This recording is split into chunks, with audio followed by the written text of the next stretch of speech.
السلام عليكم ورحمة الله وبركاته. أهلا وسهلا بكم في قناة قصص واقعية.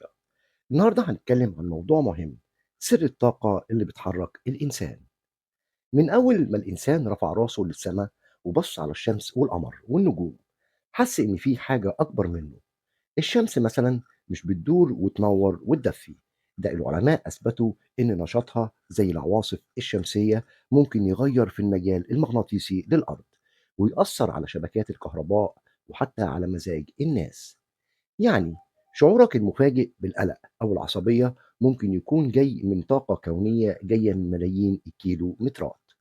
خليني أديك مثال تاني. القمر، القمر هو أقرب جار كوني لينا، ومع ذلك تأثيره عميق جدا. المد والجزر في البحار دليل واضح إن جاذبية القمر عندها قوة رهيبة. لكن الأغرب إن في أبحاث بتقول إن اكتمال القمر بيخلي بعض الناس نومهم مضطرب، مزاجهم متقلب، وحتى الحوادث بتزيد في الليالي دي.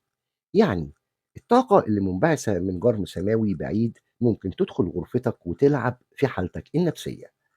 ولو سيبنا الفلك ودخلنا لجسم الإنسان نفسه هتتفاجئ. جسمنا عبارة عن ذرات، والذرات دي عبارة عن طاقة في صورة حركة وذبذبات. كل خلية فينا ليها شحنة كهربائية دقيقة، ولما الجسم يكون في توازن بنحس بطاقة قوة وصحة. لكن لو حصل خلل زي التوتر، الغضب، الحزن، الذبذبات دي بتتلخبط وبتولد طاقة سلبية تأثر على أعضاء الجسم وتضعف مناعتك.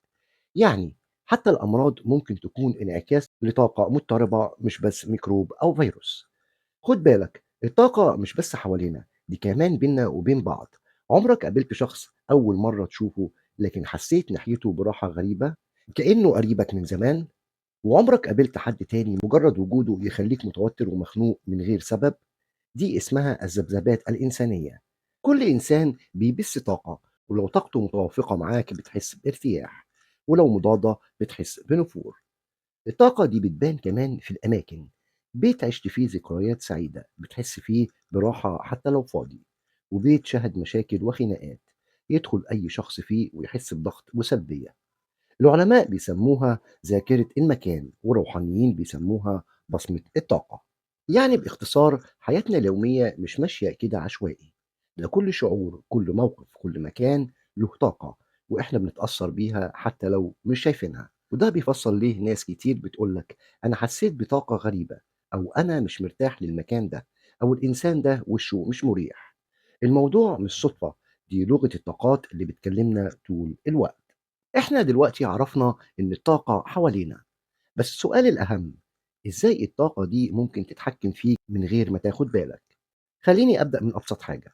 قراراتك اليومية، ممكن تكون ناوي تعمل حاجة وفجأة تلاقي نفسك مكسل أو متردد. العقل يقولك امشي في الاتجاه ده، لكن في حاجة جواك بتشدك أو بتوقفك. ده مش مجرد مزاج، دي طاقة بتدفعك لقدام أو بتعطلك. العلم كمان بيأكد إن الإنسان عنده مجال كهرومغناطيسي حوالين جسمه، بيتأثر بالناس والأماكن. لو دخلت مكان مليان حماس وتفاؤل، المجال بتاعك بيقوى، هتقرر تاخد خطوة إيجابية. ولو دخلت مكان كله خوف وحزن، الطاقة دي بتسحبك لتحت وتخليك ترفض المغامرة. يعني قرارك ساعات مش بيطلع من دماغك بس، لكن من الذبذبات اللي حواليك. نخش على العلاقات.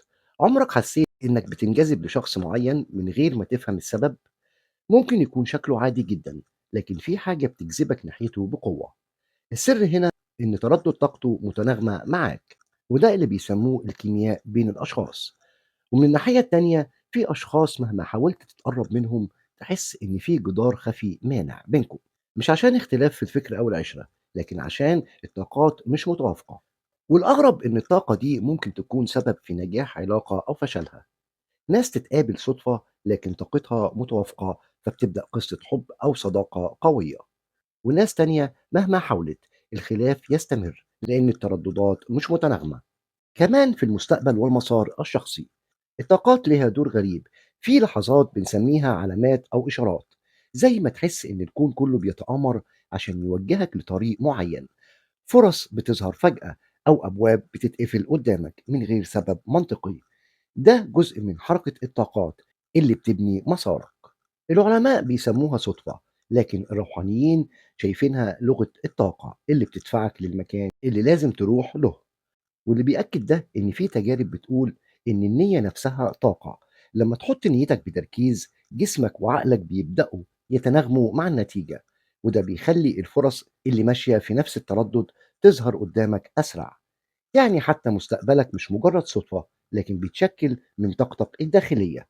ولو ركزنا في جسم الإنسان هنلاقي إن الطاقات بتتحكم فينا أكتر مما نتخيل. في مراكز في جسم الإنسان بيسموها مراكز الطاقة أو الشقرات.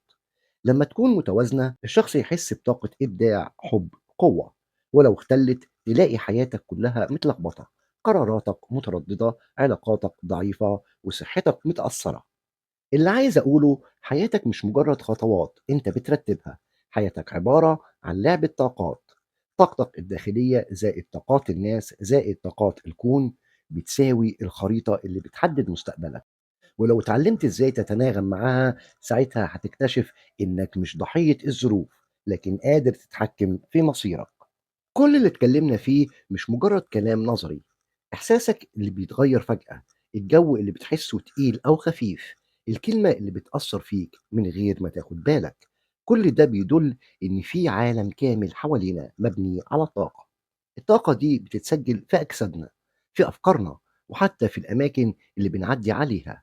ولو بصيت للحياة من الزاوية دي هتكتشف إنك مش مجرد إنسان عايش وخلاص، أنت مركز طاقة بترسل وبتستقبل طول الوقت. وده معناه إنك تقدر تختار تسيب نفسك لموجات الخوف والقلق فتضعف وتتأيد، أو تختار ترفع ترددك وتنسجم مع موجات القوة والحب والانسجام فتصبح جزء من لحن كوني عظيم. اللي يفهم المعنى ده عمره ما هيشوف نفسه مجرد لحم ودم، هيشوف نفسه كائن حي متصل بالكون كله. كل نبضة فيه لها أثر، وكل كلمة بتخرج منه ليها صدى. يمكن ده يكون سر من أسرار وجودنا، إننا نعرف نفسنا من جديد ونفهم إن إحنا أكتر من مجرد أجساد. إحنا طاقة، إحنا وعي، وإحنا جزء من سر الحياة اللي لسه ما اكتملش تفسيره. إحنا ساعات بننسى إن الكون مش صامت. لا، الكون بيتكلم معانا طول الوقت، في شكل صدفة بتتكرر قدامك، في كلمة تسمعها فجأة من حد غريب، أو إحساس داخلي بيشدك ناحية قرار معين. الرسايل دي كلها طاقة، بس محتاجة قلب هادي وعقل مفتوح عشان يفهمها.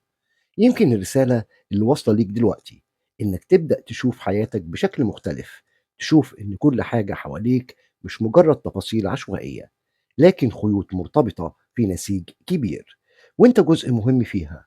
ولو استوعبت ده عمرك ما هتحس إنك تايه، لأنك هتدرك إن كل خطوة ليها معنى، وكل لحظة ليها رسالة. سلام.